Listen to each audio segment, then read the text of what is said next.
I'll run to her for our Naivasha being degraded. I'll go to her office because of the buffaloes we have. I know I'll go to Linturi because we need seeds for our farmers. So this is something that we should do away with, get the government running, and we all start running to those offices because we need to serve the Kenyans who elected us. With those very, very many remarks, I don't need to say much. I only need to say we need to pass this report and reject the dissenting one. We pass every nominee so that they sit in the office. And especially Madam Malonza. Thank you. Member for Endebess.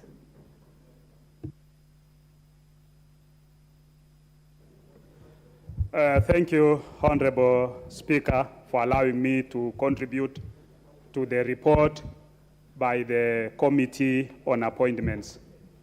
On the onset, Madam Speaker, what I want to say is that I support this report with amendments.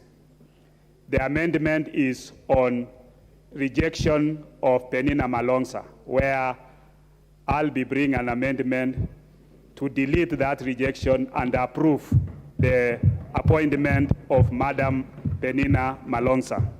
And I'll ask the House that when the question will be put on Madam Penina Malonza, we'll put a nay so that it allows us to be able to approve this appointment.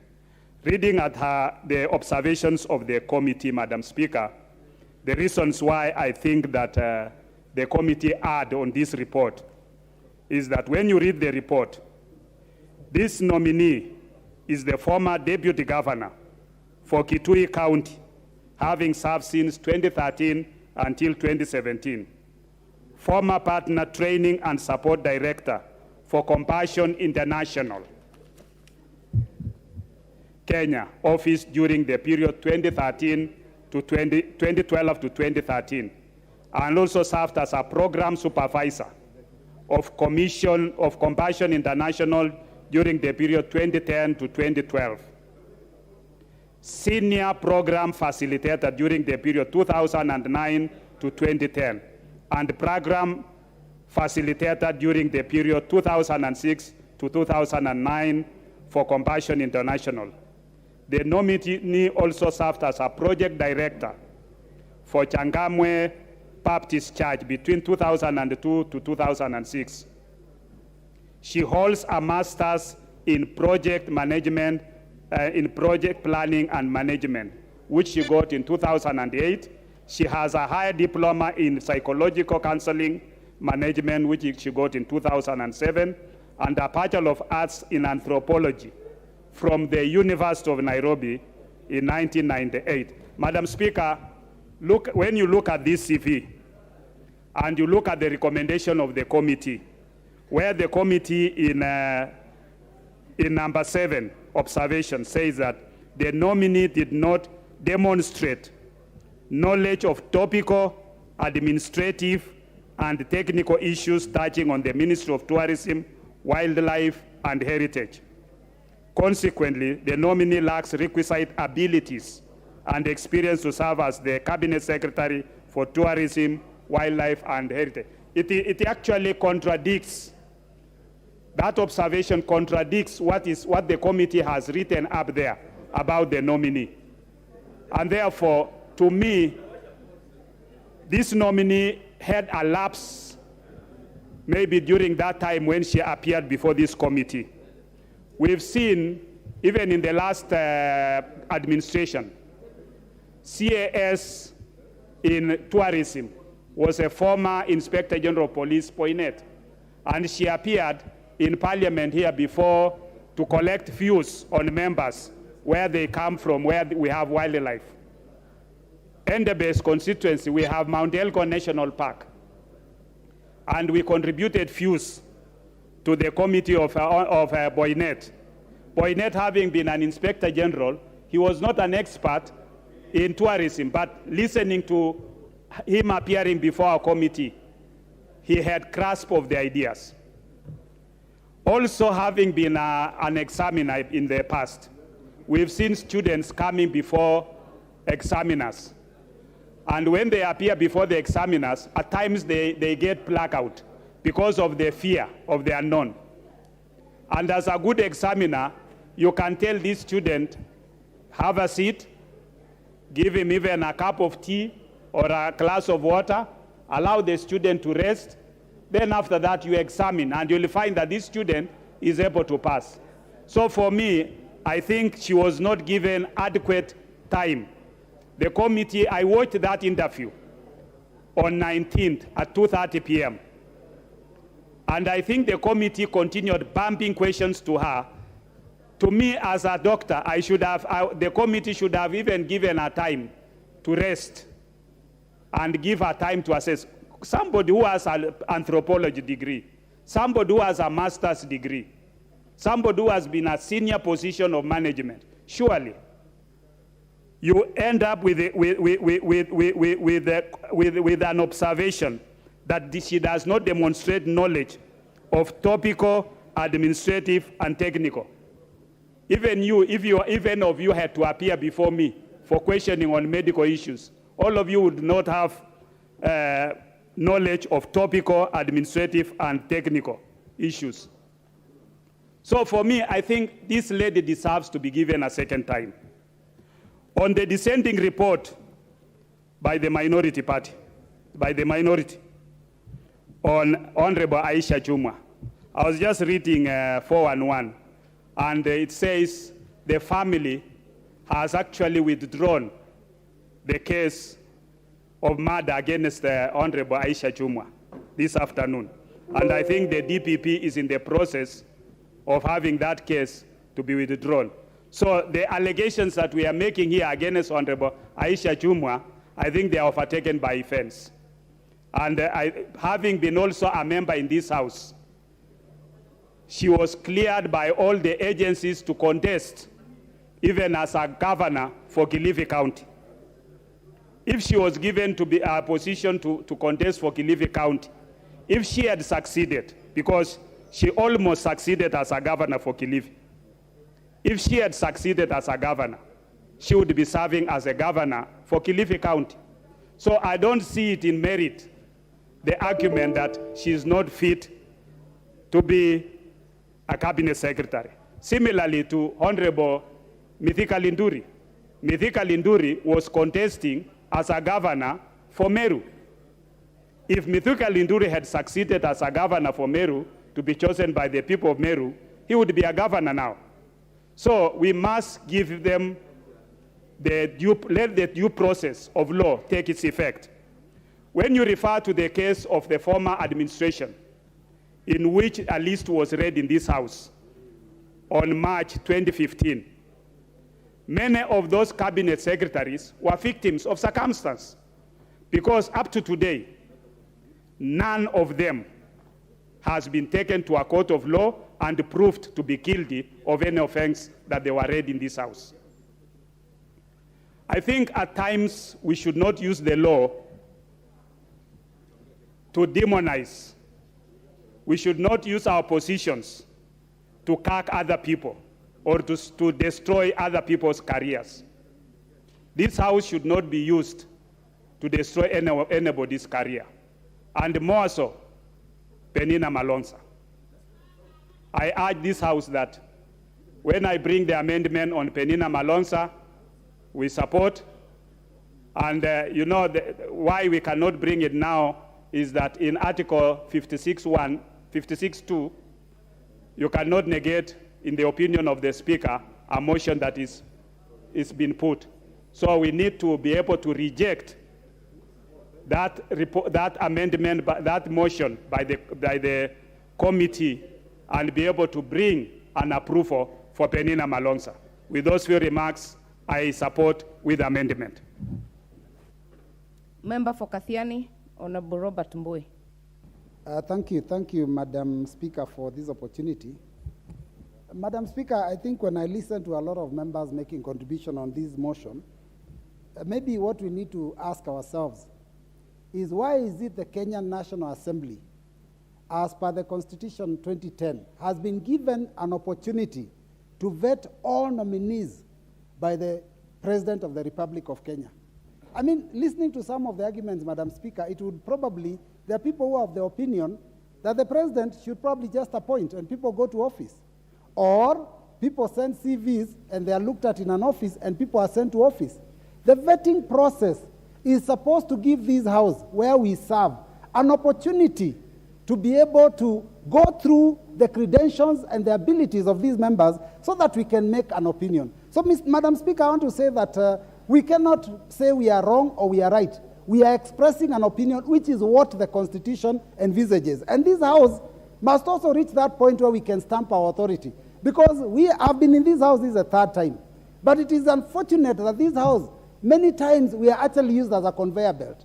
The Speaker reads the names, they go to the appointments committee, they are all passed, and then members, it's like we are choir singing for the executive. Madam Speaker, I think when we talk about this vetting process, I want to thank the Constitution and, of course, the leadership of the House, because this was a very transparent process. I am listening to members speak here, and I'm wondering whether they watched the proceedings. Madam Speaker, Kenyans were also vetting as we were vetting those nominees. And Kenyans saw the competencies. Kenyans heard the answers. Kenyans also appreciated the questions that were asked. In fact, Madam Speaker, I dare say that a lot of the questions that we were asking came from memoranda from the public that is in this report that members need to read, and also SMSs and phone calls that were made to us. So, Madam Speaker, I want to say that it is wrong for anyone to cast aspersions on this committee because we are just 21 members that were given the mandate on behalf of the House to be able to listen to these nominees and come up with a verdict. Madam Speaker, I want to talk about what was considered because it's important that members understand this. The Section 6, Part 7 of the Public Appointments Parliamentary Approval Act of 2011 says that an approval hearing shall focus on a candidate's academic credentials, professional training, experience, personal integrity, and background. Madam Speaker, Section 7 indicates that the committee shall consider any constitutional or statutory requirements relating to the office and the suitability of the nominee for the appointment, having regard to the nominee's abilities, experience, and qualities. So, Madam Speaker, when we look at these cabinet nominees that came to us, those were the things that we were considering.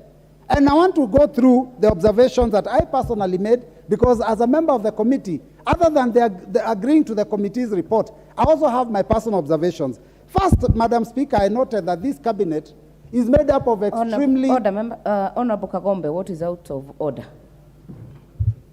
Thank you, Madam Speaker. Is the honorable member in order to insinuate that the chance to vet these members of the cabinet is issued by the executive or the president, while it is very clear in Article 154 that the secretary to the cabinet shall be vetted by the parliament after being nominated by the president. So by insinuating that this is a chance given to us by the executive or by the president, he's out of order. Please declare him out of order. Madam Speaker, I think there are some comments that are just meant to take away time for people who are making contributions. So I'll ignore that, Madam Speaker, and continue to say that I observed that this cabinet is made up of extremely wealthy individuals. Madam Speaker, during the campaigns, I heard Kenya Kwanza, which is now in power, mention that they will come up with a cabinet and a government that will be with mamambogas, with boda-bodas, and all sorts of leadership from that level, including the small peasant farmers. Madam Speaker, the average wealth of the nominees was 1-point-something billion. And Madam Speaker, I want to say that in future, there's something I want to propose, that we must ensure that the wealth declaration forms that are given by these nominees. Bumbui, do you want to be informed by the majority leader? I don't want information, Madam Speaker. I want to finish my contribution. So, Madam Speaker, I wanted to propose that in future, the wealth declaration, because we received their personal, comment on their wealth. I think it's important that we get actual proof. If people say they have land in Runda, we see the title deeds. They say they have vehicles, V8s, we see the V8s. They have Range Rovers worth 25 million, we see a logbook. Because, Madam Speaker, there is a danger in when people are being vetted and they are asked their wealth. There's a possibility someone can exaggerate their wealth knowing that they might have 5 years of looting so that they can reach their threshold that they want. So, Madam Speaker, it's important, and I propose, going forward, we try and insist that the nominees give actual proof of the wealth declaration that they make. But, Madam Speaker, I'm also happy that we have democratic rights, even in committees. And, you know, we have the right for the majority to have their way, while also the minority have their say. And that is the reason why we have a minority report attached to this report. Many of the nominees, Madam Speaker, had very glaring issues. And I can say that even in my questioning some of them, I would have even recommended that almost 20 of them should not be appointed. But because of the give and take and the discussions, and when I was sometimes put to task, I was unable to really clearly indicate why. That is why we ended up singling out only 3. Madam Speaker, as I talk about those 3, I want to start first with the appointment of the Secretary, whom we have agreed that we are going to, we are proposing for appointment. But, Madam Speaker, the position of Prime Cabinet Secretary was one position that we had a lot of questions about. And of course, as a committee, we have kind of agreed at the end that we will establish, you know, legislative framework so that we can elaborate the roles. Madam Speaker, the real reason why we want to do that is to ensure that there is no conflict in the service of this cabinet. Because one of the reasons why there is conflict in many times when people are given roles that are not clear or that seem to be, you know, similar to other individuals' roles, then what you end up having is a problem where people do not know where their work starts and where it ends. We saw this happen in the Grand Coalition government, Madam Speaker, because the Vice President then and the Prime Minister.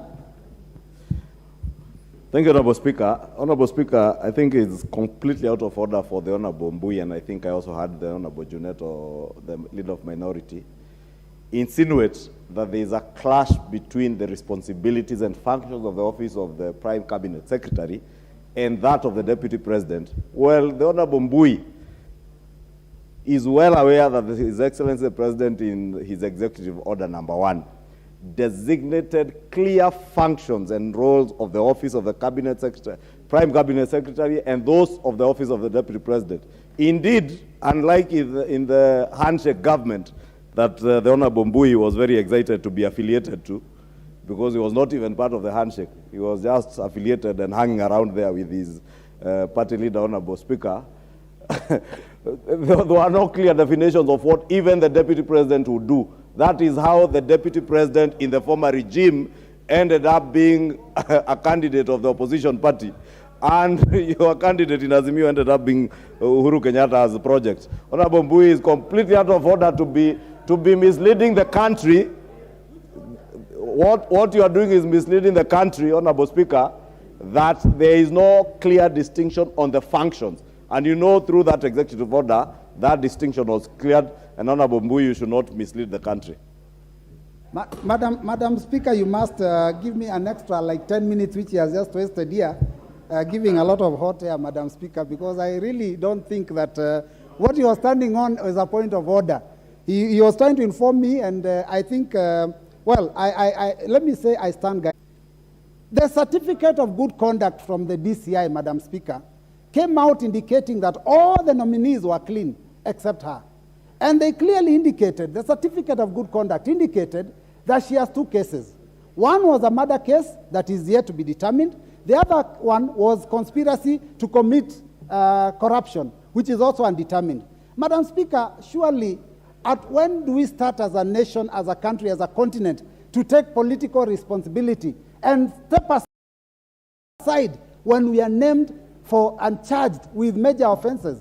So, Madam Speaker, I think on that particular one, we are not condemning her because she's not been charged yet. I mean, she's not been convicted. But it only makes sense that she steps aside until these cases are heard and determined. Because what would happen if she's appointed today and tomorrow she's convicted of murder? What would happen, Madam Speaker? So I think on that one, it is just taking political responsibility. On the matter of Franklin Mithika Linturi, Madam Speaker, every Kenyan had. He himself, in fact, the Speaker tried to help him. And we tried to help him and told him, do not answer questions you've not been asked. He's the one who volunteered information to the Kenyan public. He has 35 cases, he has divorce cases, he can't go to his house, he has a problem with everyone. So, Madam Speaker, the problem was not us. We only dealt with the information that came to us. And we felt that this person didn't have the integrity that it took to be able to hold that office, so that Kenyans can get service from people that are clean, and we stop having these issues where Kenyans are constantly... Your time is up. Your time is up, Honorable Mbui. We will now hear Honorable Onesmus Ngogoyo, Kajiado North.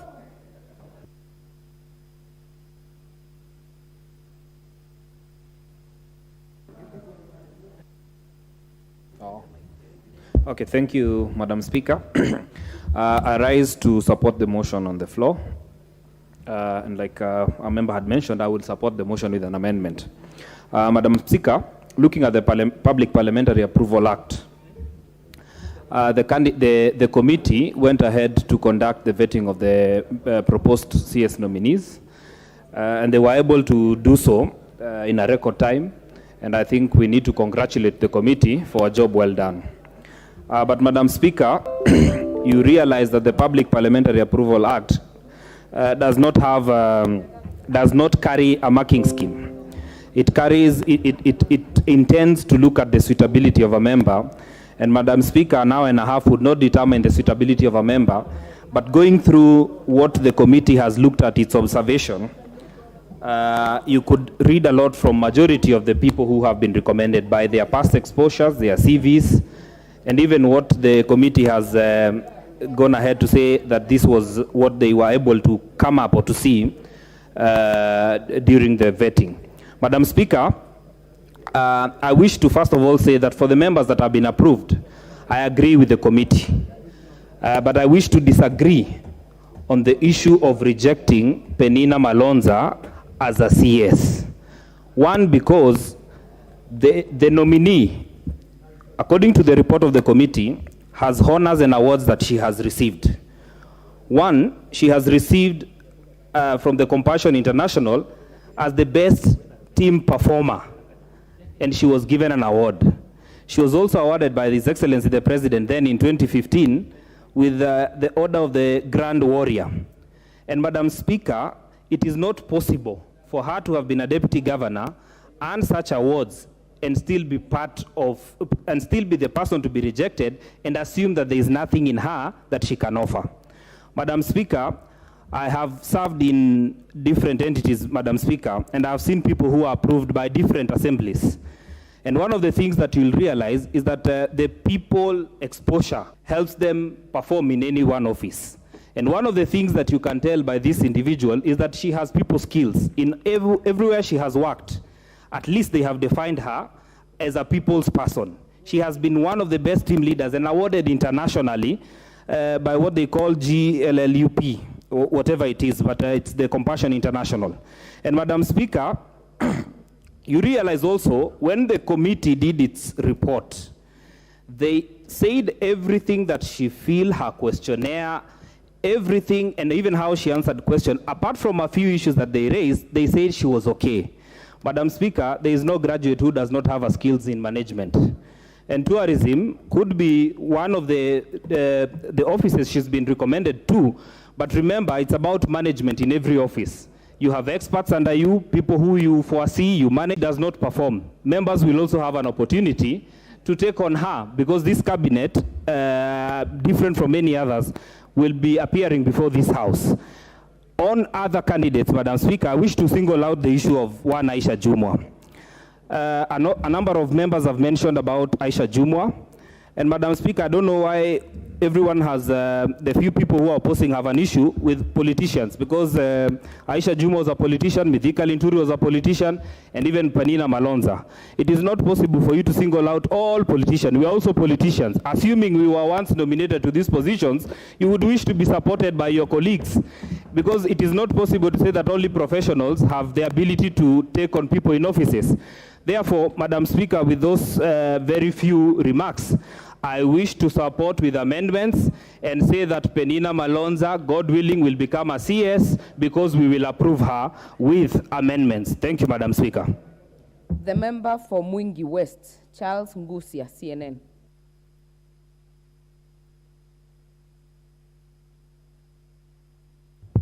Thank you, Madam Speaker, for the opportunity given to me, Madam Speaker. Let me take this opportunity before even to congratulate His Excellency, Dr. Samoei Ruto, for seeing it wise actually to give the Kamba community 3 CSs. Madam Speaker, the previous administrations have really sidelined us, but this time round, I am happy for the appointment, so congratulations on that. And we have to give credit where it is due. Madam Speaker, I've gone through the report very quickly, and I took some time actually to watch some of the nominees, and let me begin by saying that we can't disagree on what the majority have agreed, Madam Speaker. Madam Speaker, on the issue of my sister, let me declare the interest. Penina Malonza comes from my county.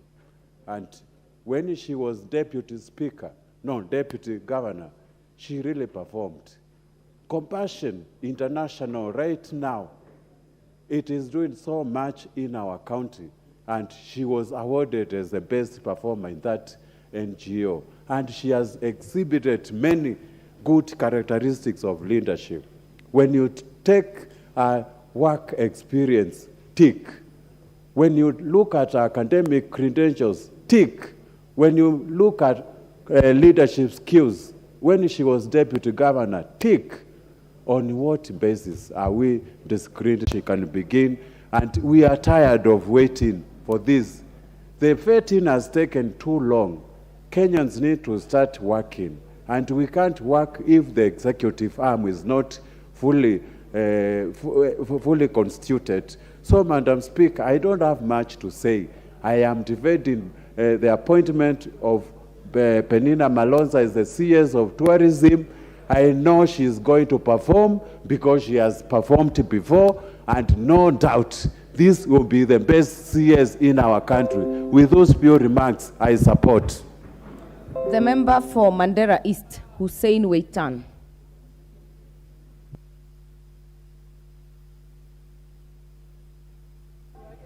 We'll have the member nominated to carry the agenda of its government to the next level.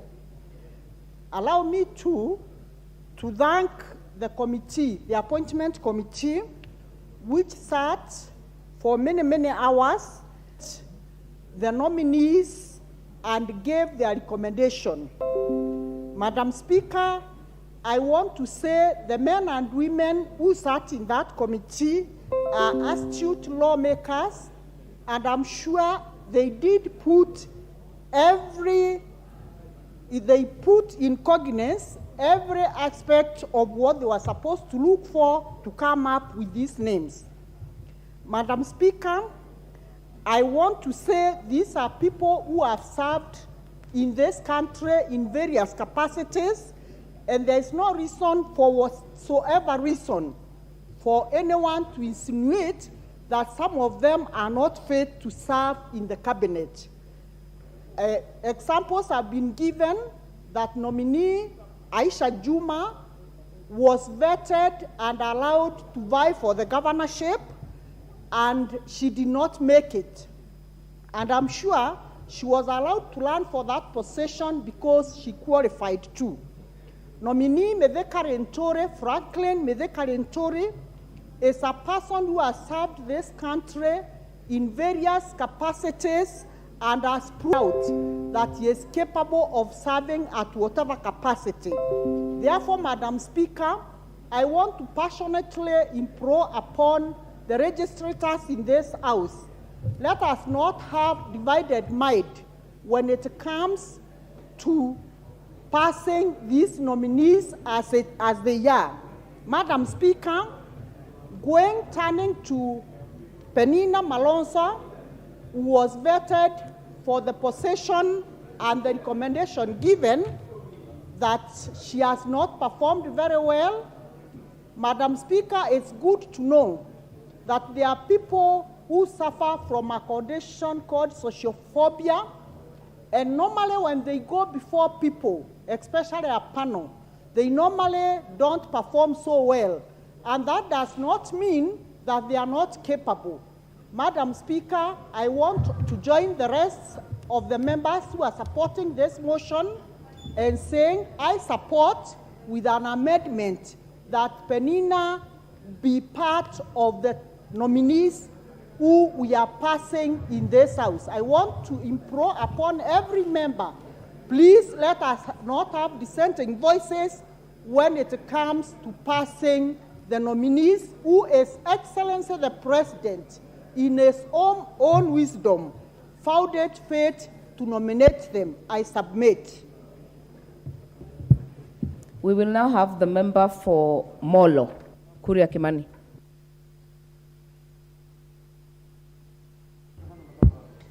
Thank you very much, Honorable Speaker. And it's very good to see you, Madam Speaker, on the chair today. It's a great celebration for the great people of Nakuru County. Madam Speaker, I would like to start by weighing in on the issue of a person nominated to a position of cabinet secretary or to any other government position where they have an ongoing court case. Madam Speaker, on the record of this House, on the July of 2018, we held a debate on the nomination of one Ben Chumo, who was nominated by His Excellency the former President to be the chairperson for the Salaries and Remuneration Commission. Madam Speaker, this House rejected the candidate Ben Chumo on the basis that he had an ongoing corruption court case, an active ongoing corruption case. A few years later, Madam Speaker, and to be specific, last month, the director of the DPP withdrew the case against Ben Chumo. As a result, Ben Chumo was condemned for 4 years without a job. His reputation was tainted. He lost a chance to be the chairperson of the Salaries and Remuneration Commission, even when he was not guilty of the offenses that he was accused of. In the report, Madam Speaker, the DCI was accused of not responding to 4 letters sent to them between October of last year and May this year. As a result, Madam Speaker, for a mistake not his own, for some just malicious damage, we lost 4 years of this career civil servant, Madam Speaker. Are we going to do the same to the nominees that have been nominated to the various positions just because there is an ongoing court case, even before a court ruling has been ruled saying that they are guilty, Madam Speaker? If we do that, then the easiest way to ensure that no person is approved at this House will just to start a fictitious court case against that particular candidate. And therefore, as long as someone has leveled allegations against you and taken you to court, then you'll be cast to hold any government position in this country. And for that, this House cannot do that. Madam Speaker, we welcome for the first time the nomination to the cabinet of one Zachary Njeru from Nakuru County. We note, as the leaders of Nakuru, that this is the very first time we have a fully fledged minister from Nakuru City and County. Our friends from Azimio were purporting that this man is not qualified. But you have seen a person who have risen from being a nominated councillor.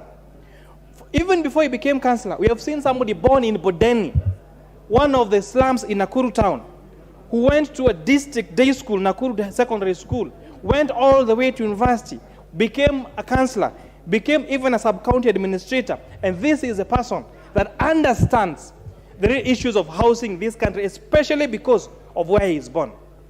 The perception you have of the housing sector being an issue of the rich will be brought to rest by this nominee for housing and public works, Madam Speaker.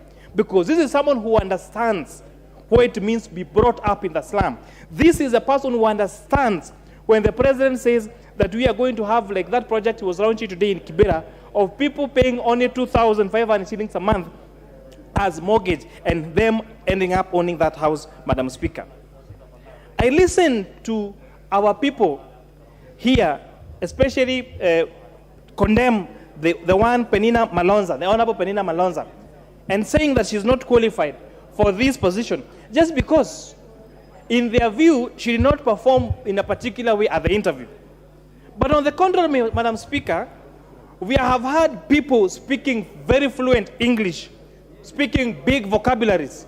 But when those matters were brought to account or were brought to test, it was just opaqueness and hot air.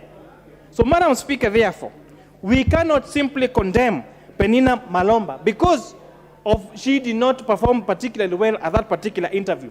Because we have, even this House has approved before candidates who spoke very well and who sounded very convincingly, only for us to realize they were just lazy and very incompetent in the positions that they were offered, Madam Speaker.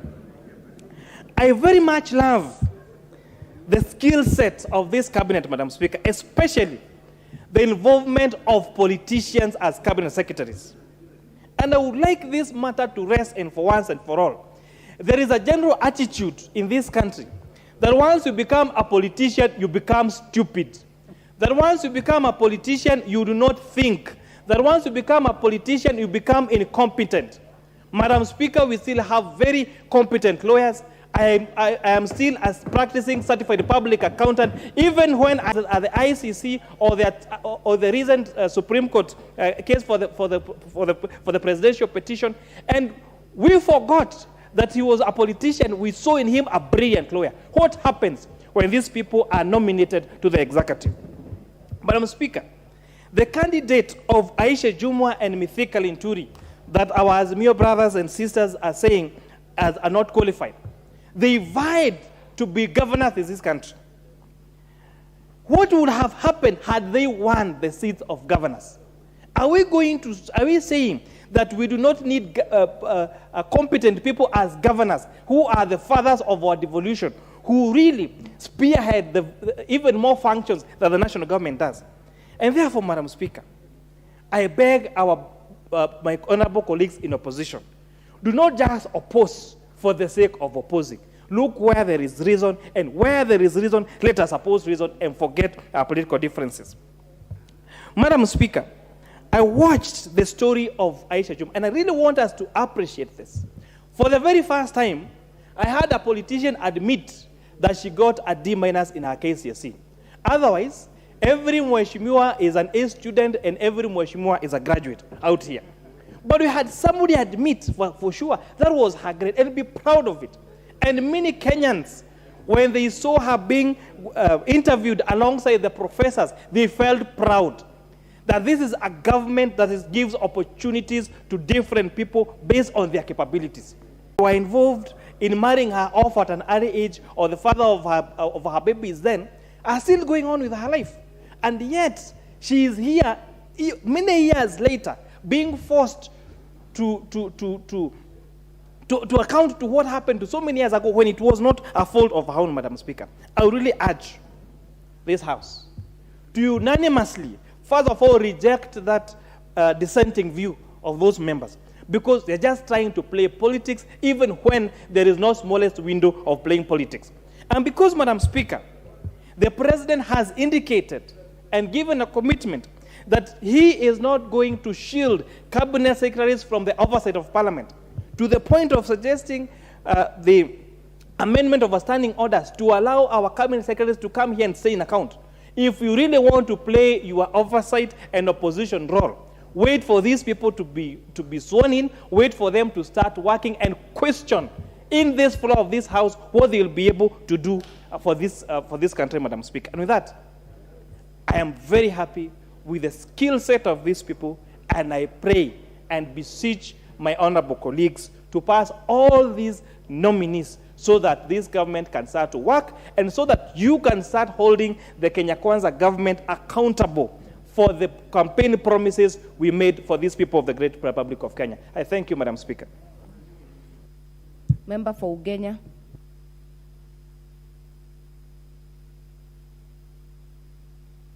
Member for Ugenya, Honorable David Ochieng.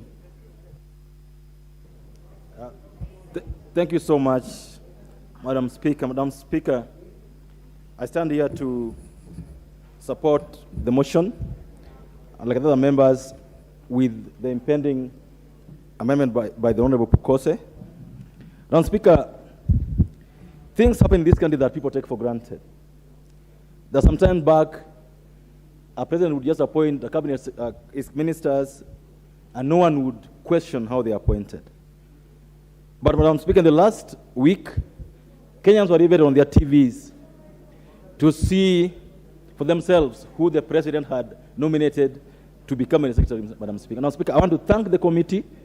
I personally was very glad to watch my colleagues asking these nominees very probing questions, questions that made Kenyans understand and know the kind of persons they were, questions that made Kenyans understand and know whether they were fit for the office, and above all, questions that made Kenyans understand whether the cabinet is going to understand, the cabinet that we're going to have is fit to serve. Madam Speaker, I'm personally very happy with this cabinet for one reason, that in my 2 terms in Parliament, with cabinet secretaries that were not former members of Parliament, Madam Speaker, we serve as MPs. If you would go to a ministry, ask a minister for some support on a road or on a water issue or on a police matter, but the ministers, because they're not being politicians, had no clue, sometimes very dumb, about people even sleeping hungry. I remember at the time I went to a minister to ask for seed for planting, and he asked me, why do you need seed in your constituency? Why can't they buy themselves? Madam Speaker, we've had ministers who don't understand that Kenyans in this country, some of them cannot afford basic items like food, can't afford basic items like shelter, Madam Speaker. But I'm happy because in this cabinet, more than half of them, Madam Speaker, have served with us in this parliament. They have been MPs or senators, Madam Speaker, and they come from constituencies. They have served people through election, Madam Speaker. I'm certain that they will understand the needs and requirements of our people, Madam Speaker. And that's why, for colleagues who've been in this house that we're going to pass today or tomorrow, Madam Speaker, we want to ask them not to forget where they have come from. Because the reason they've been chosen, in my opinion, Madam Speaker, is that they're able to understand the pulse of the nation, Madam Speaker. Madam Speaker, I had a single issue that I wanted to ask my colleague Wandai and Junet. When they were asking the Honorable nominee for trade, I thought I would hear questions about Kikomi in Kisumu. I thought that I would hear questions about the fish industry in Kisumu being revived, Madam Speaker. And I'm hoping that the nominee for blue economy, nominee for fisheries, the Honorable Mvurya, when passed, is going to spend his time in trying to ensure that the fish we produce in the lake, their processing, Madam Speaker, is done at the lakeside so that people from that part of the country get jobs because of the lake, Madam Speaker. Madam Speaker, I'm hoping that when we pass the nominee for trade and investment, the Honorable Kuria, that we will have our Kikomi being rejuvenated, that we'll have cotton industry in Nyanza being rejuvenated. Madam Speaker, these are the things that I am hoping, and I'm hoping that the nominees are listening, that my friend, the Honorable Kipchumba, will ensure that the road network in this country is distributed, like he said during the vetting process, that they'll be distributed fairly per constituency. And Madam Speaker, this House must hold the nominees to their words. Madam Speaker, the issue of net worth that is being spoken about on the streets there, Madam Speaker, it is for this House to ensure that those who said they are worth 4 billion or 1 billion or 800 million, Madam Speaker, we hold them to their word, that we will, as a parliament, check at what they have at the end of their term, Madam Speaker. That is why they're asking the questions. The questions being asked about it was not about, today or tomorrow. It's about, we'll be checking in the next 3-4 years what these nominees are worth, whether they are doing the jobs for Kenyans or they have gone there to amass for themselves, Madam Speaker. Madam Speaker, as with any system that's presidential, Madam Speaker, it is important to note that before the president nominated these nominees, Madam Speaker, he considered their competences. He considered their abilities. I'm sure that he even had a conversation with them on the dockets they have been placed at. And that's why I have an issue, especially with the rejection of Madam Malonza. But Madam Speaker, if you look at, I've read the report, I've read the engagement between the committee and the nominee, Madam Speaker. And there's nowhere, first of all, where the committee puts a marking scheme, that this is what our marking scheme is about the competence of a nominee. Madam Speaker, I've gone through the report, and the report about Malonza is the same as the report about the other nominees, that the nominee answered questions well, the nominee seemed to understand this. I don't find their recommendation, Madam Speaker, speaking to how they engage with the nominee. There's nowhere in that report, Madam Speaker, where the committee says in the report that the nominee could not answer this question or that. There's nowhere where in the report it says that the nominee answered this question wrongly. There's nowhere, Madam Speaker. And so the observation, in my opinion, does not emanate from the report. In fact, I dare say that the recommendation by the nominee on Madam Malonza is basically baying for blood, Madam Speaker. This is not the time for bloodletting. This is not the time. This is not the time to look for blood, Madam Speaker. This is the time to bring together.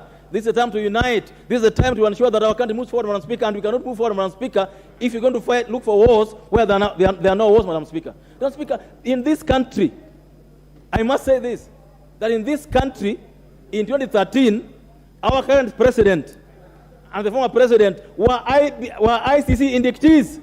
They ran, we elected them. Madam Speaker, in this house, we have more than 30 MPs with cases in court. They are members of parliament.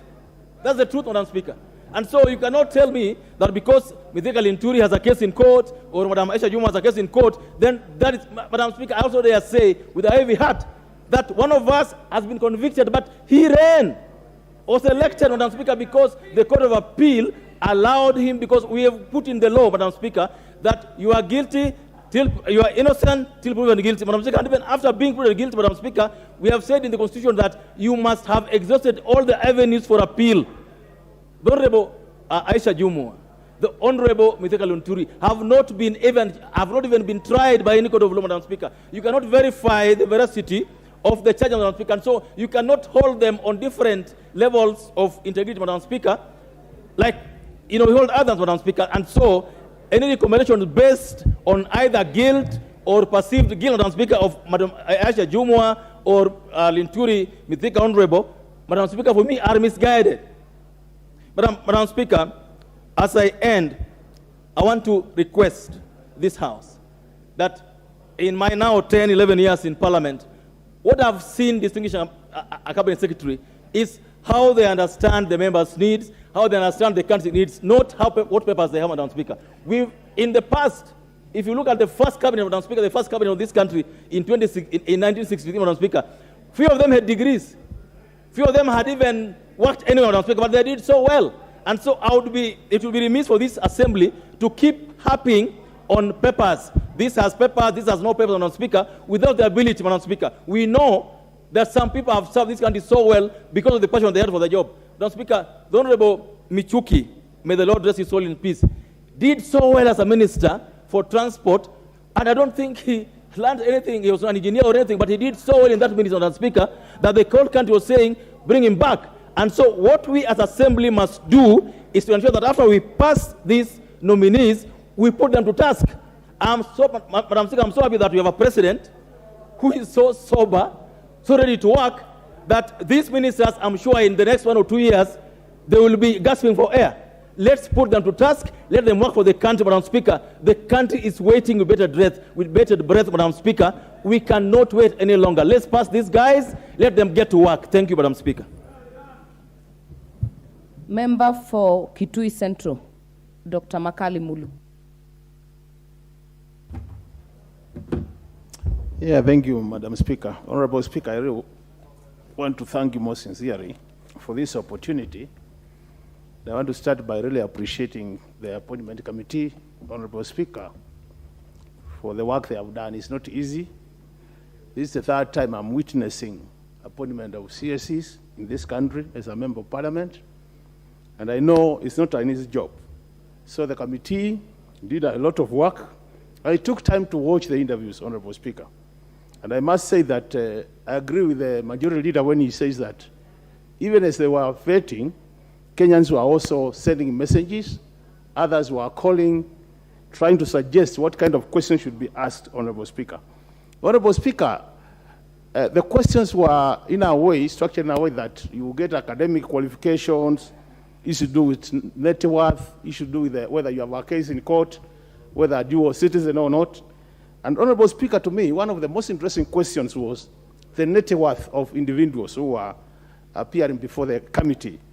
Honorable Speaker, I've looked through this section of the net worth, and what we have picked, Honorable Speaker, is that actually majority of the Kenyans out there are very rich compared to politicians. And it looks like it's only politicians who are not rich. I don't know whether it's because we share our resources with the rest of Kenyans, or it's because we are not aggressive enough to make wealth. Honorable Speaker, I want to single out one of the individuals who appeared before the committee, and from my assessment, this Kenyan must be very good, Honorable Speaker. That this proves that in Kenya, we still have people of high integrity. Honorable Speaker, if you look at the net worth of Governor Mufuria of Kwale, who has been a governor for 2 terms, he is only worthy 120 million. I'm sure not many Kenyans will believe, looking at the kind of life governors are living through and the kind of wealth governors have amassed within the short times they have been governors. So I really want to encourage Kenyans to continue working for the public so that at the end of the day, Honorable Speaker, we provide high levels of integrity as leaders, and at the same time, Honorable Speaker, we make sure that we improve the lives of the Kenyans. Looking at the approvals, Honorable Speaker, you know, Honorable Speaker, I've taken time to read through this report, and there is some consistency in terms of main text of the body of the report and the conclusions. But when I look at my sister, Honorable Penina Malonza, Honorable Speaker, you realize that the main body of the report is inconsistent with the conclusion. Why am I saying that? They are saying very well she's very qualified in terms of academic, she has no criminal case, her net worth is within the range of the rest of them, and all those good things. But then in conclusion, they say that they don't approve her because she didn't have the technical and the administrative capacity, Honorable Speaker. Honorable Speaker, I want to remind Kenyans and my colleagues that as a CS, most of the work of our CS is policy direction and strategic direction. And the third one, which is critical, is the political direction also, Honorable Speaker. So when you look at that level, really, I don't think as a CS, you need to be an expert in engineering for you to be the CS transport. And Honorable Speaker, to be very frank with this process, and if we are honest with the process, Honorable Speaker, let's look at it this way, Honorable Speaker. When you look at this report, there are nominees who have been alleged to have criminal cases. Penina Malonza has not been alleged to have any criminal case in this country. There are nominees who have corruption-related allegations, Honorable Speaker. Penina Malonza has no allegation to do with the corruption. There are nominees who have allegations to do with the murder, Honorable Speaker. Penina Malonza has no allegation to do with the murder in this country. There are nominees, Honorable Speaker, who, looking at their papers, there are doubts whether their papers are genuine. Penina Malonza's papers are assessed to be genuine, Honorable Speaker. But despite all this, the people with corruption-related cases, even though they are allegations, the people with criminal-related cases, even though they are allegations, the people whose papers are seen to be not genuine, have been approved by this same committee, Honorable Speaker, and then Penina Malonza, who seems to have no issue at all, Honorable Speaker, is being said to be not qualified to be a CS in this country. Honorable Speaker, I must say, these are double standards. And as a parliament, we cannot allow double standards to be played when we are here, Honorable Speaker. Honorable Speaker, I've heard one of the committee members say that as a parliament, we must be doing seem to be doing our work by saying no to some nominees. I want to say this, Honorable Speaker. It is unfortunate, and I don't think we can do that as a parliament, that we can only be seen to be working when one nominee by the name Penina Malonza is not approved and the other nominees are all approved. Fairness demands that, Honorable Speaker, is either we approve all of them, or if not so, then, Honorable Speaker, we also disapprove all of them. Because all of them have even worse cases, allegations, when you compare them with Penina Malonza. Penina Malonza happens to come from my county, Honorable Speaker. And this is a lady I know for many years. She was our first deputy governor of Kitui County. And is somebody we have interacted with. Honorable Speaker, the only omission, the only mistake, this nominee is being not approved by the committee is because she could not make a presentation. Honorable Speaker, I'm imagining one day, because we are talking about inclusion, I was questioning myself, if it happens that we get a nominee who will not be able to talk, or a nominee who cannot hear, facing some disability, the City Minister's House will not be able to approve that nominee because she can't present herself or he can't present himself.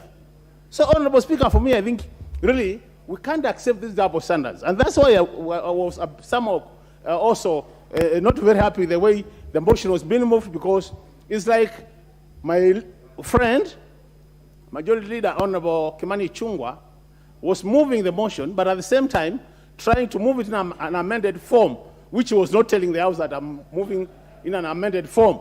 So, Honorable Speaker, I would want to recommend this way. As we approach to the date of voting, which is tomorrow, Honorable Speaker, I think we need to have this motion amended to read as follows: that this House do approve all the names as presented by the committee, including Honorable Penina Malonza. That is my prayer, Honorable Speaker. And if we do that, we will have done justice to this country, so that at the end of the day, we don't seem to disadvantage any of the nominees because of reasons which, from my assessment, don't seem to be strong enough to really reject a nominee. So, Honorable Speaker, as I end, I want to say this, Honorable Speaker, that I want to plead with my colleagues who are in the House and those who will be in the House tomorrow, that when the time comes for voting, let's rise to the occasion, honorable members, and make sure that we approve this nominee who happens to be Honorable Penina Malonza, and who has all the technical qualification in terms of academic qualification, who seems to have worked in many organizations. And to make things worse even, Honorable Speaker, you will read the report. Honorable Penina Malonza has been awarded in this country an award called OGW. Honorable Speaker, I don't know how many members here have that award, OGW, awarded by the President of the country. If we were asked to raise our hands, there will be very few. So I'm asking myself, whoever decided to award this lady, honorable lady, that award, was that person blind? That person could not see that this lady has what it takes to work for this country and serve the public to the best of our knowledge and ability. Honorable members, I once more plead with you that come tomorrow, we are going to approve this lady so that she joins the rest of the nominees, and we have a cabinet which can start working for Kenyans. With those remarks, Honorable Speaker, I submit. Thank you very much. Member for Laikipia, Honorable Jane Kagiri.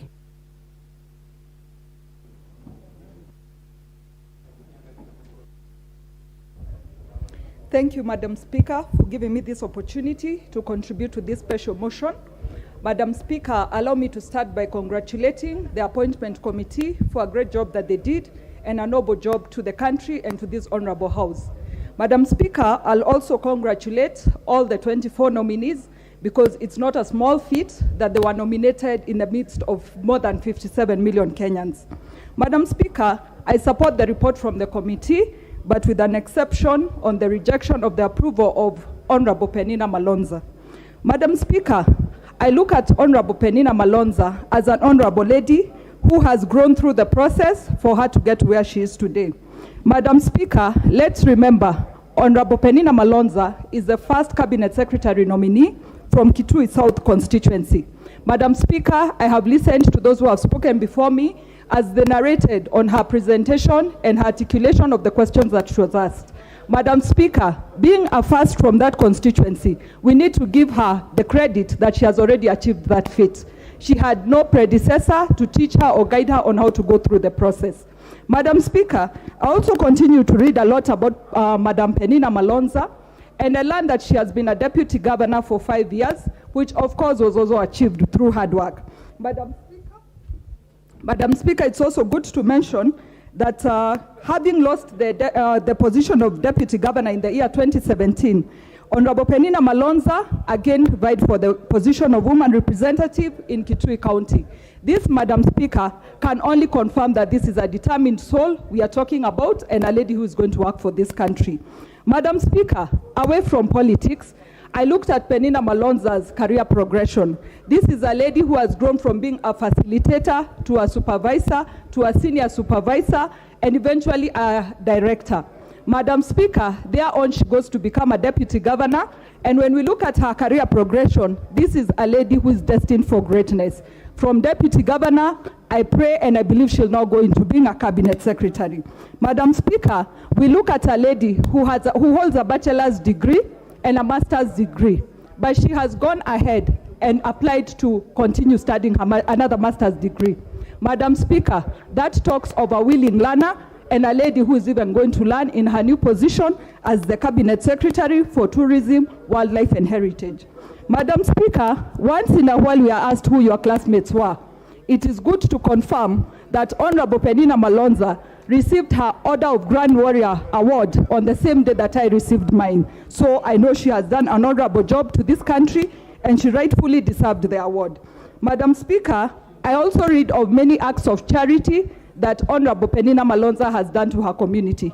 She has served orphans, she has served women, and Madam Speaker, anybody who lends to the poor lends to God. So let us believe that the prayers from these people are also what have gotten her to where she is today. Madam Speaker, I read on to hear that some of the issues Madam Penina Malonza had was that she could not articulate her answers in the questions she was asked. Madam Speaker, the biggest challenge we have in my community is in regards to human-wildlife conflict and compensation to those who have been affected by those issues. Madam Speaker, when Honorable Penina Malonza was asked that question, her answer was that she should engage the concerned committee to increase budget allocations for her to serve Kenya. That is the right answer that was expected, because whenever we have asked these questions, it is an answer of budget allocations. For me, that was the perfect answer that she should have given. Madam Speaker, as I conclude, I wish this Honorable House takes its time to quickly approve the nominees so that this country gets on moving. The people out there are waiting for us to deliver on our promises, and I believe by us urgently approving the 24 nominees, the country can move on and we can be able to serve Kenyans as we promised them as we were campaigning. Thank you, Madam Speaker, for this opportunity, and I believe it's an upward projection for Madam Penina Malonza. She now goes on to become a Cabinet Secretary. Thank you, Madam Speaker. Thank you. I realize we have a lot of interest for this motion. The time is, of course, very limited. If you are able to limit in our speaking, then more people would get the chance to speak. I'll give this chance to Honorable Dido Raso for SACCO.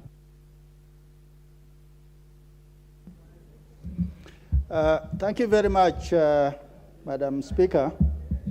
And let me congratulate you for having appointed to the Speaker's panel. I was on the appointment committee, and I want to really be short in my presentation.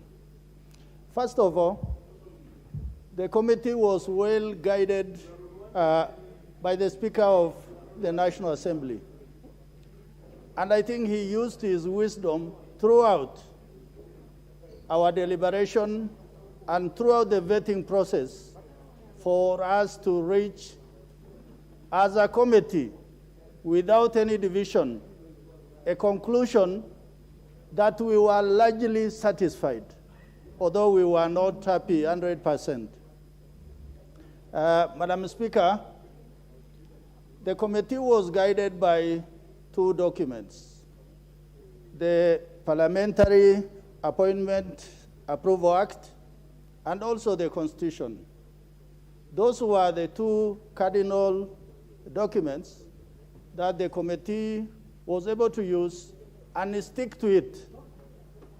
So the outcome, as it were, we are hearing about Honorable Malonza, Linturi, also about Asha Juma. I will shortly talk about those 3, but I want to confirm to this House that the large majority of almost 20 were able to satisfy the vetting committee. Like the soap opera, the whole vetting was conducted in the glare of public opinion. So whatever the committee was going to come out with, I think to an extent, even many of you who are following the vetting were able to discern that at this point the committee made the right judgment. Madam Speaker, the issue is about suitability and competence. Yes, there is the bit of education, there is the bit of gender, there is the bit of applicability to that job in terms of educational qualification. But the bottom line, the red tick in the box is, does this particular candidate satisfy for the job he or she had been assigned? I must thank the politicians and congratulate them, because 67% of those candidates who appeared before the committee were politicians, and they gave a sound account of themselves, relevant to the appointment, and also showing that they are able to understand the concerns to the people that they have represented for long. Some are senators, others are members of this august House. So for that reason, what we want from them, like the leader of majority said, and I want to agree with him, in the last government, there was a lot of hubris from cabinet secretaries, a lot of chest thumping from the cabinet secretaries. And if they know the powers of this House, I think they must humble themselves to the occasion, and they must humble themselves to the committees of this august House. I must add that we must also congratulate the President. It is my third term in this House, which comes from the great people of Saku. For the first time, these particular cabinet secretaries were almost handpicked and almost the right people to serve the people of Kenya. We have seen the cabinet in the 11th Parliament and also in the 12th Parliament. The difference is we were asking ourselves, who do we pass among these? But in this particular situation, we are faced with a very narrow margin of only 3. I want to talk about Asha Juma. She comes from the minority, marginalized, a lady whose background many of us will sympathize. Although many of us walked to school without shoes, we slept without eating food, but I think Asha Juma's climb to the top is a study in itself, that we must understand that how does somebody who got married when she was an underage, she dropped out of school, but she rose at some point, she was the head of Kilifi County Council as the chair. She became the women rep. She became a single constituency member of parliament. And then she ran for the governor. And she got 70,000 votes. Those are not few votes. Then we come to Mithika Linturi. Mithika Linturi also, he comes from a rural constituency. Although he appeared to have struggled as a hustler to make whatever he did, I think also his background is also meager. He came from a background where he needed a lot of support, where as a young boy he was a herder. So these particular cases that come before the committee makes the committee to deeply reflect on the individual cases. What some of us have said, and I want to say again, Parliament cannot be the judge and the jury. The committee is to give observation and recommendation to the House. The House can accept it, or the House can reject it. The House can modify the report, can amend it. That is the powers of this plenary, rather than the powers that is given to the committee. Finally, on Musalia Mudavadi, I think the President under the Act has the powers to construct his cabinet in the way he feels that I can run Kenya without any problem or in a way suitable to advance development and also the gains this country has achieved since independence. And for that reason,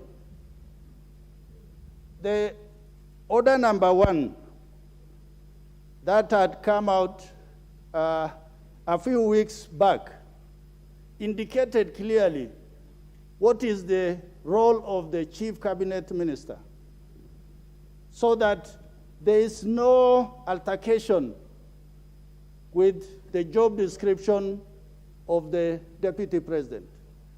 So for that reason, I think there is nothing that this House can see as conflict in terms of application of the DP and the chief cabinet secretary. Finally, it is my wish that the House can take time, study the report, and modify what we have given you as a committee, which had no division at all, but we carried it in magnanimity and without any division. Thank you, Honorable Speaker. Member for Samburu West.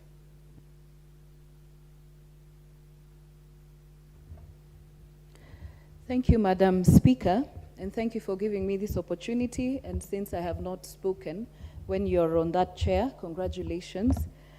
And I just want to speak to a number of things since I sat on the appointment committee.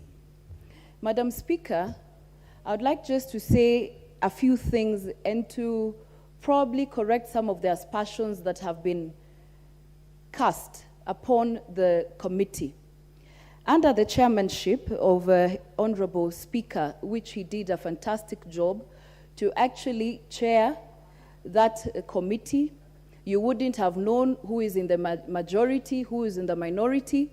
I believe because we were also even being vetted by Kenyans on how we conducted ourselves, we asked pertinent questions that touch on Kenyans, and we were from diverse counties and constituencies, and so the questions that we asked also reflected the various needs of Kenyans from across the country, Madam Speaker.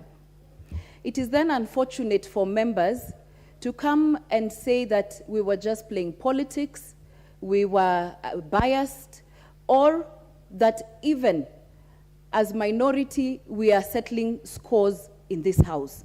Madam Speaker, and I thank members of this House for approving us to go and sit in that vetting committee. When we present ourselves to run for office, we are vetted by the public. They know who we are, they know what we stand for, they decide whether you want them to represent them or not. And so the vetting takes place at the ballot. But when we are then presented as a committee to do our vetting, we give our opinion that this is what we think, having sat through long hours. We used to sit from 7 a.m. to 8 p.m.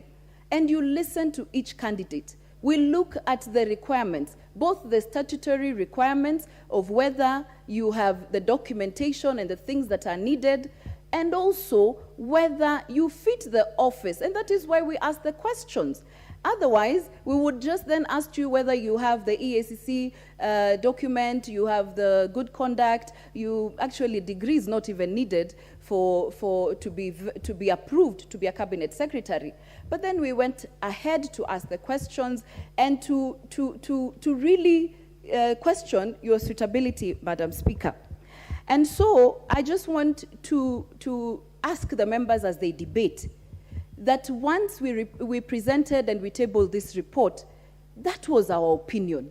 You will have yours, and you will even have a bigger one because you will actually vote.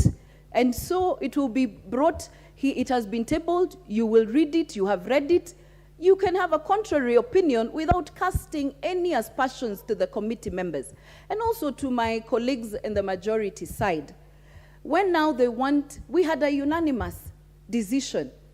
And now wanting to say it was from the minority side alone, that is also unfortunate because you can't table something and then also want to run away from it or to make us look like we're the bad ones and even make the women more bad because it's a woman on it. These are just our opinions, and you can have your opinion. And I think the majority whip, by thinking you're helping Honorable Malonza by bringing issues of her periods on this floor, you are actually making it worse because we didn't judge her on that. And I just want to tell you this. Those are not the things we were looking at. And you cannot also bring the issues when it becomes on issues to do with women to trivialize it, to become about our moods, our emotions, our periods, that day I didn't wake up on the right side of the bed, that's why I didn't answer the questions right. Actually, you are even making it worse.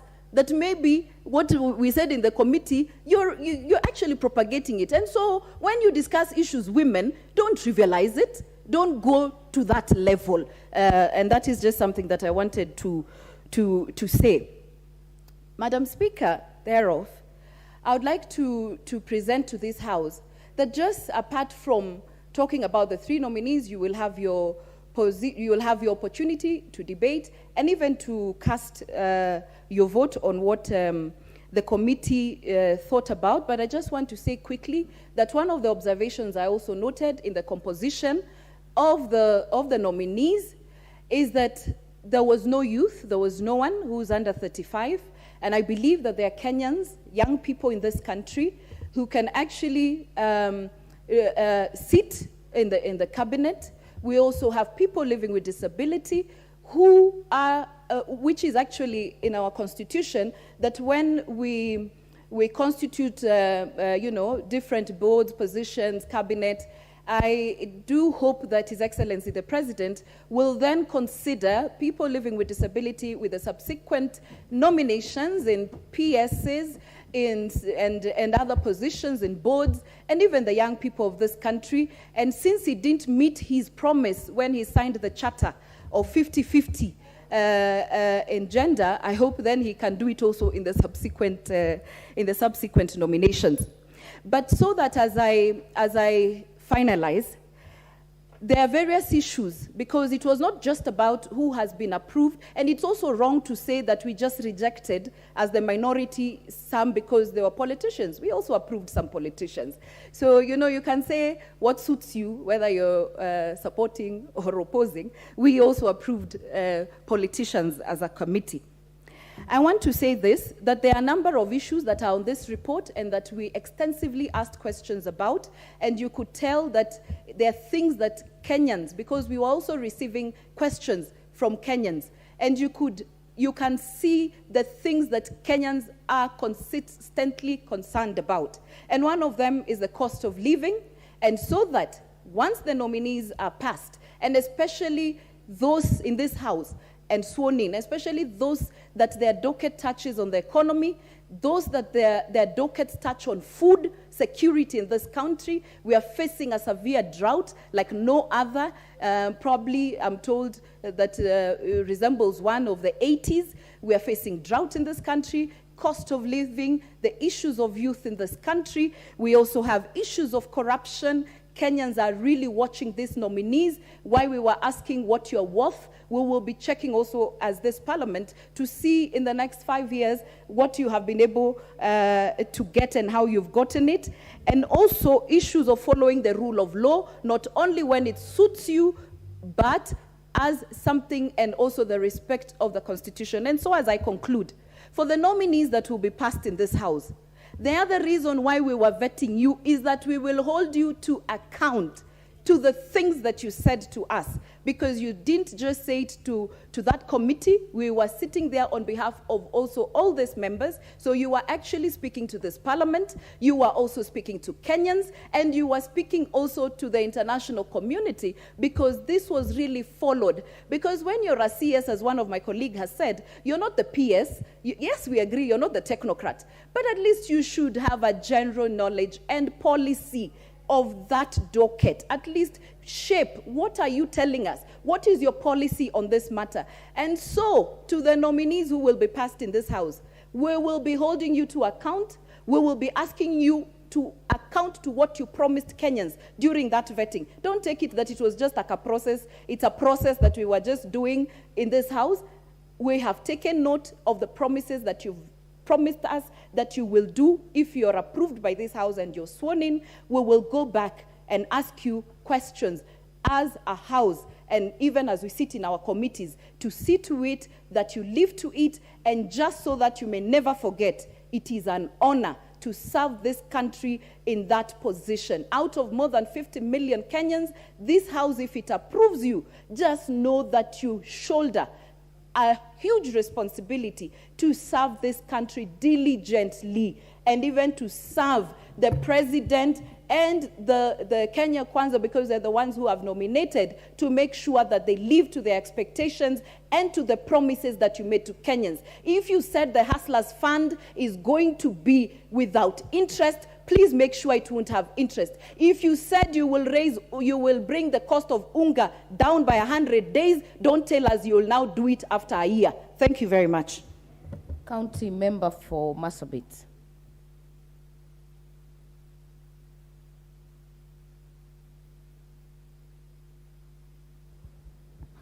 Thank you, Madam Speaker, for allowing me to add my voice to this very important debate on the approval of the nominees. As I start, I want to congratulate the committee for sitting the long hours and for vetting all the nominees, and for giving us a good recommendation whereby we can all debate on. I also want to congratulate the nominees, because I know they are representing the entire country. I know that they are all capable of doing that. And for Kenya Kwanza to nominate people who are responsible enough, who are qualified, and who we believe will be able to deliver. Madam Speaker, sometimes when we nominate people to different positions, the expectation is that they will serve the entire nation. Some of the areas we come from, like Marsabit, have not been privileged this time to get a CS. But I hope the nominees who are there, who will serve in different ministries, will serve all the areas equally and will be able to give their best to the country. I just want to say to the nominees that they are there on our behalf, on behalf of Kenya Kwanza, and on behalf of the parliament, and on behalf of the entire country. So our expectations are quite high, and as we all know, Kenya Kwanza as a government, we promised a lot to our people, and people's expectations is quite high. When we put again into consideration the situation that the country is in, whereby economically we are not doing well, the drought is affecting about 23 counties. people's wealth in terms of pastoralists, you know, the wealth that we have, our animals are dying, and we are even losing lives. A lot of attention needs to be given to that area. While even in this other part of the country, Kenyans have suffered economically. And so we need a big effort in order to transform the situation that we are in. And I believe that the ministers will be able, the cabinet secretaries will be able to be agents of transformation, whereby they'll be able to touch every life. Order, members. The member for Marsabit, you'll have a balance of 7 minutes tomorrow morning when the motion resumes.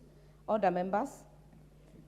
Honorable members, and the time being 7 p.m., this House stands adjourned until tomorrow, Wednesday, 26th October 2022 at 9:30 a.m.